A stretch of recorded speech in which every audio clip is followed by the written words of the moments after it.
नाज़रीन, जैसा कि आप जानते हैं, आज अवामी राय, हफ्त रोज़ा अवामी राय का जश्न फ़रोग़ उर्दू जो है मुनक़्क़िद किया गया है और हमारी खुशनसीबी है कि हमारे साथ GST सुपरिटेंडेंट शफ़ाअत ख़ान साहब मौजूद हैं।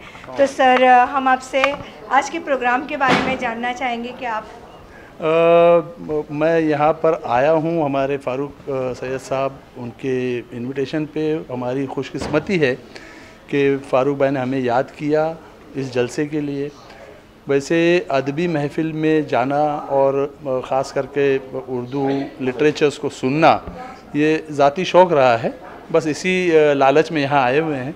जी बहुत शुक्रिया सर, आपका इस्तक़बाल है। शुक्रिया। जी।